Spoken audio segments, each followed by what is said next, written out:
Najat Khadda qui est parmi nous. Bonjour madame, merci d'être là. Bonjour, je vous remercie pour l'invitation. Vraiment, c'est un plaisir de vous recevoir, madame Najat Khadda, comme à chaque fois. Je vous remercie. Voilà. D'abord, je voulais vous poser une question. Je suis en admiration devant vous. Je tenais à vous le dire et publiquement, je vous l'ai déjà dit, par cet amour que vous avez, cette curiosité, vous n'êtes pas une personne blasée. Quand on atteint un certain âge et qu'on a vu et rencontré beaucoup de personnalités, mais vous, on a l'impression que vous êtes né hier ou aujourd'hui et qui a cette envie d'apprendre, le monde de l'apprentissage. Vous êtes curieuse, vous êtes proche des jeunes, vous voulez tout savoir de ce qui se passe. Et ça, je suis vraiment impressionnée. Je vous remercie, mais je considère qu'il n'y a pas de quoi. Sinon, je mourrais si je continuais pas à m'intéresser à tout ce que j'ai fait au cours de ma vie. Et puis, vous savez, quand on a été enseignant, moi j'ai été enseignante à tous les niveaux de l'éducation. J'ai commencé avec les tout petits au cours préparatoire. Ensuite, j'ai enseigné en lycée et en 69, j'ai été cooptée à l'université d'Alger et donc après j'ai fait une carrière universitaire. Mais disons que j'ai franchi tous les niveaux de l'éducation nationale, de l'enseignement et bien entendu je garde un souvenir mais vraiment très très chaleureux de chacune de mes expériences. C'est-à-dire que vous ne ratez pas un rendez-vous, vous êtes au courant d'un événement, d'une exposition, vous y allez, vous soutenez. Oui, ça, c'est oui, vraiment... absolument, absolument. Mais je pense que c'est ça le rôle de l'enseignant.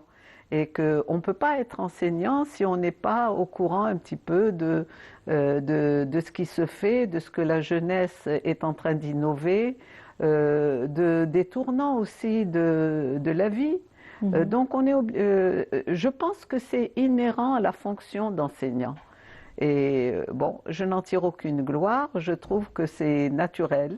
Oui, parce que Et de nos jours, beaucoup de personnes comme ça sont un peu blasées. Oui. Bon, elles ont aussi Oh, leur ben, c'est raison, hein. triste. Et C'est triste voilà. pour elles, c'est dommage. Et C'est là, dommage. vous, voilà, quand je vous Oui. invite, vous êtes un exemple de jeunesse et de fraîcheur, Je vous vraiment. remercie, mais ça, c'est votre regard. Et je peux vous dire que beaucoup de personnes pensent cela de vous et Oui. je suis très contente de vous recevoir. Alors, je disais, Najat Khadda, vous êtes aussi au sein de cette belle fondation qui est la fondation La Grande Maison. Oui. Mohamed Dib, avec Madame Ben Mansour Sabeha, que l'on salue également. Oui. Il y a beaucoup de choses. Vous êtes aussi, pendant le confinement, pendant des moments très très durs, vous n'avez pas lâché. Le prix Mohamed Dib a été décerné et j'étais présente. Donc vraiment, j'avais beaucoup d'admiration pour cette ténacité, pour cette envie de résister à tout ce qui se passe. Tout à fait, tout à fait. Écoutez, pour être tout à fait honnête, moi j'ai très peu œuvré ces dernières années. C'est mon ami Sabeha Ben Mansour qui a été la cheville ouvrière de tout cela. Mais disons que moralement, j'ai été constamment avec les uns, les autres. Madame Bererhi, qui est la présidente du jury actuellement. Monsieur Dourari, qui est le vice-président. Madame Amina Bekat aussi. Alors, Amina Bekat. Et bon, ce sont des collègues, ce sont des amis de très vieille date.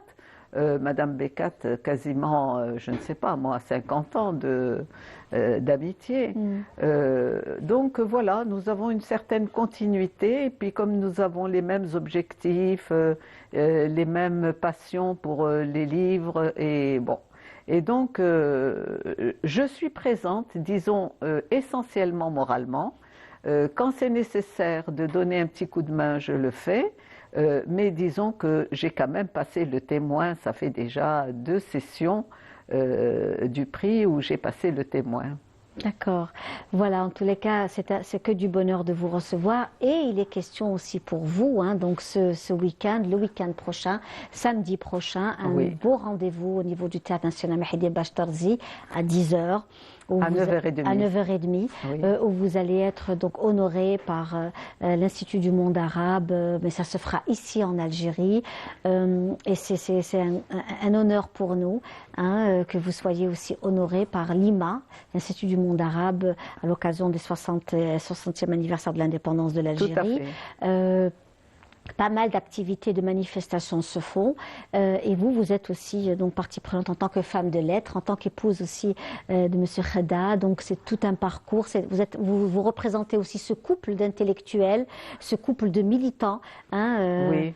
oui, Oui, effectivement, nous avons été militantes de la culture oui, l'un et l'autre oui. et nous avons beaucoup partagé dans ce domaine. Bon, nous avions le même champ d'investigation, disons, et le même idéal pour le pays d'une culture très ouverte, à la fois très enracinée Oui, dans le terroir oui. et en même temps, disons, ouverte sur le monde, sur l'univers, dans toute surtout dans ses aspects les plus progressistes, Mhm. en quelque sorte. Oui, Mais bon, Mohamed Khadda a malheureusement disparu prématurément, oui. et donc maintenant, ça fait 30 ans. Et oui, ça passe très, Déjà très, oui, ça 30 fait ans, déjà ça 30 ans passe très très vite, oui, ouais, qu'il n'est plus qui n'est là. plus là, oui. Mais je continue à faire régulièrement des expositions. Et d'ailleurs, j'avais monté une exposition à l'Institut du monde arabe Mhm. en 1996. C'était donc le 15e anniversaire de De sa disparition, le 5e anniversaire de son décès. oui. Et donc, j'avais monté une exposition Khadda à l'Institut du monde arabe. Mhm. J'ai travaillé assez régulièrement avec eux. Je viens de leur faire, enfin, ils m'ont commandé un petit manuel sur Kateb Yassine, Oui.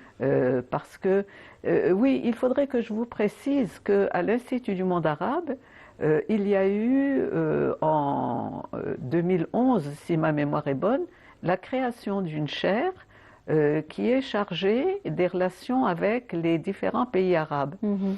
Et donc, chaque année, on honore un intellectuel ou un artiste d'un pays. Et donc, voilà. Et en plus, cette chaire organise aussi des séminaires et des colloques dans les différents pays Mhm. du monde arabe. Oui. Et c'est l'occasion précisément de faire connaître la culture des uns par les autres. Et cette édition qu'ils ont créée, 1000 écrivains du monde arabe, donc il va y avoir un millier de livrets, Mhm. dont Kateb Yassine, dont Mohamed Dib, dont Mouloud Farhoun, Mhm. etc.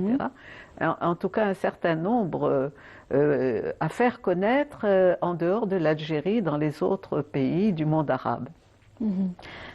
Voilà.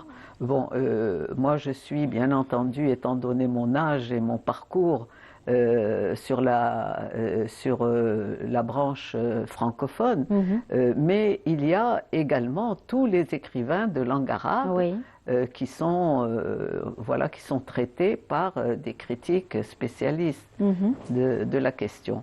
En tout cas, c'est une initiative qui permet des rapprochements entre les intellectuels des différents pays arabes, d'autant plus que la circulation ces 2 dernières années a été, Oui. sinon Mhm.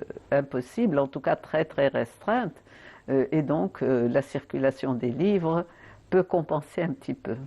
Mais écoutez, c'est formidable. Et qu'est-ce qu'il sera question donc d'une conférence, un Non, échange, une... non, ça sera juste une cérémonie Oui, d'hommage d'accord. avec mes amis qui Oui, prendront la parole. d'accord. Et bien entendu, pour faire mes louanges, c'est la règle du jeu. Oui. Et donc, et puis, bon, il y aura enfin, le responsable de la chaire tracera un parcours, un historique Très de bien, mon très parcours très bien, très très universitaire. bien.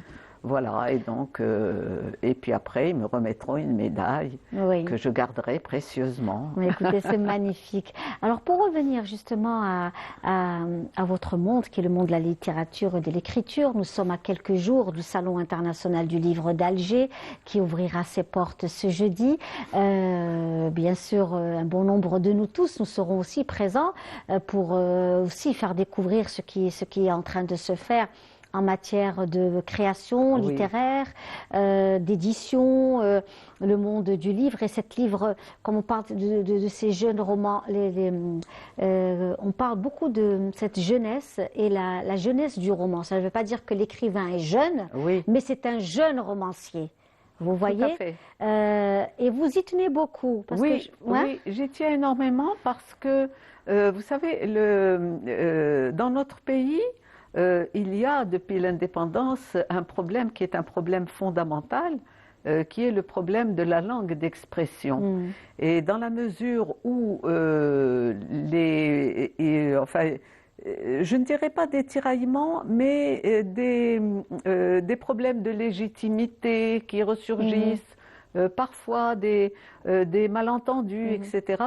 Je connais en tout cas de nombreux jeunes écrivains, mais d'un âge mûr, qui n'ont pas eu l'audace de se lancer dans l'écriture lorsqu'ils étaient jeunes parce qu'ils pensaient que ça n'était pas pour eux, que c'était... Ah oui, c'est clair que... Et alors j'ai remarqué, à la faveur précisément des livres qui nous venaient pour le jury Mohamed Dib, j'ai remarqué que la décennie 90 a été une décennie où l'on a fait sauter les verrous. Les gens, c'est-à-dire que les émotions étaient tellement fortes, les problèmes étaient tellement présents, tellement prégnants, qu'il y a eu un besoin d'expression et que ce besoin d'expression s'est exprimé un petit peu dans tous les arts. En littérature, la fiction a permis de dire des choses qui étaient difficilement analysables au niveau de l'essai, par exemple.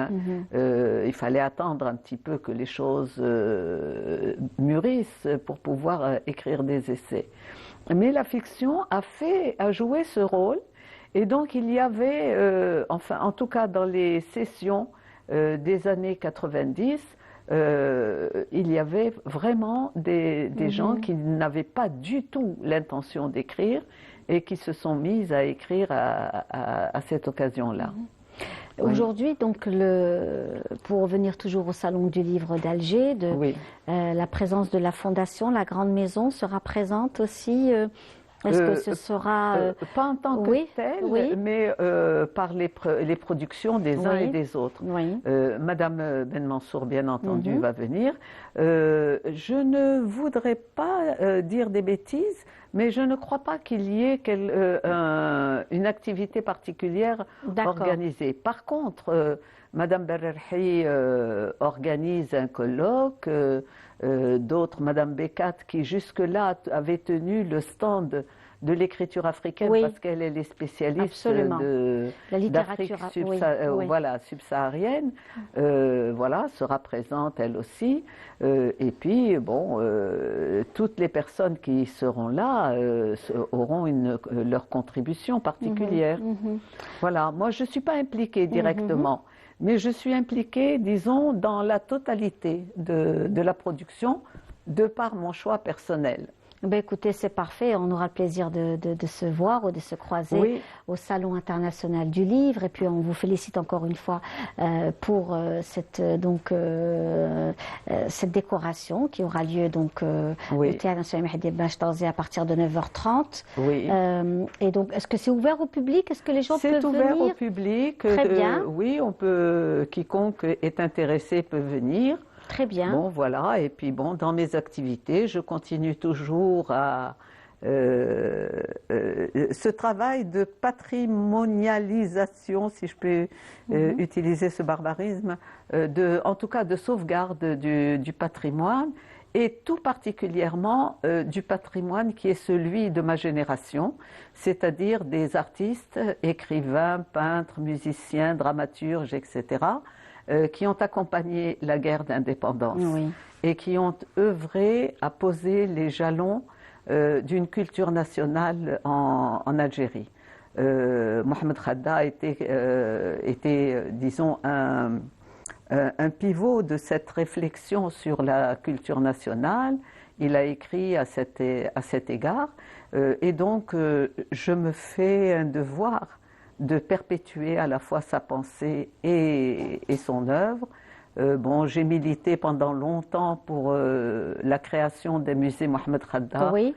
sur le site de son atelier. Ça traîne. Bon, on verra bien ce que ça donnera, si Oui. ça aboutira ou pas.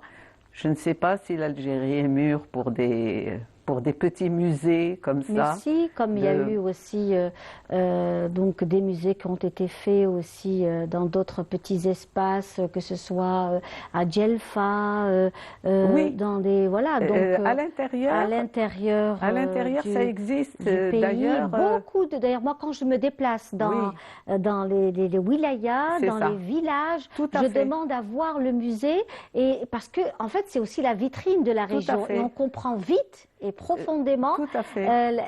comment est Oui. conçue cette Oui. région Vous a- et par ces hommes et ces femmes et leurs Et puis croyances et traditions. le besoin qu'ils ont de montrer leur propre Tout à fait, patrimoine. tout à fait. Et à Mostaganem, qui est Oui. la ville de Oui. naissance de mon mari, il y a un petit musée qui a été créé par une association, un musée Khadda, Oui. et puis il y a une association, Oui. Ould Abdelrahman Kaki, Oui, il y a oui. une association. Et là, je viens d'apprendre qu'il y a eu un département, je ne sais pas comment appeler cela, qui a été créé au niveau du théâtre régional d'Oran pour Oui, entreposer les archives de C'est Abdelkader une direction Alloula. des ressources culturelles. Voilà, tout Oui. à fait, c'est ça le titre Absolument. exact. Oui. Et donc, et c'est vrai que Alloula a été un des concepteurs disons, de l'organisation du théâtre algérien, avec Ould Abdelrahman Kaki. Tous les deux ont mis à l'honneur le principe de la halqa porté sur la scène du théâtre, disons, pour aller vite, le théâtre à l'italienne. Oui, oui, Voilà. Donc, vraiment, c'est une génération, à mes yeux, qui a été très riche d'enseignement et surtout qui a travaillé dans un inconfort intellectuel parce que dans des conditions de domination culturelle et en même temps d'aspiration à une émancipation culturelle. Et donc c'est cette tension entre les pesanteurs qui étaient les pesanteurs de l'époque et le courage et l'audace intellectuelle de ces artistes. L'engagement, militantisme. L'engagement, voilà. Et vraiment, les grands noms, finalement, de notre culture, ce sont des noms de cette époque. Hein. Voilà. Et donc, je pense que ce sont des noms et des œuvres, surtout, pas seulement les noms, mais des œuvres à transmettre à notre jeunesse et à faire fructifier, vraiment à faire fructifier. J'ai souvent suggéré que, ne serait-ce que pour la mémoire, que l'on mette comment on appelle ça, des pancartes dans les rues, dans les endroits, dans les maisons où on travaillait, dans des places, les places, des espaces, etc., de façon à ce que les jeunes sachent qu'ils ont un héritage intellectuel. Même si on ne crée pas des musées, au moins... dans des places publiques, des espaces publics. Et bien, votre message est lancé, hein, vous savez, et j'espère qu'on aura un retour. Hein, oui, de toute façon, c'est des choses qui ne coûtent pas cher. Absolument. Et qui sont, qui sont vraiment nécessaires pour que les jeunes s'interrogent. Et pour la mémoire d'une qui est société. un tel, qui est un tel, qu'a-t-il fait, pourquoi il a une pancarte. Absolument. Voilà. En tous les cas, c'était un pur bonheur de vous avoir reçu, Madame Nejat Khadda, aujourd'hui. Et on vous donne donc rendez-vous à notre public également pour samedi 26 à 9h30 au niveau du Théâtre National Mehdi Bachtarzi. On va vous laisser partir avec une belle chanson de Mazouz Bouadjedj de Mostaganem. n'est-ce Tout à pas? fait. Un grand chanteur chabi connu, un maître de la chanson chabi, Maazouz Bouadjedj de Moussa Ghanem. On vous dit au revoir et à bientôt, madame. À Merci. bientôt. Merci.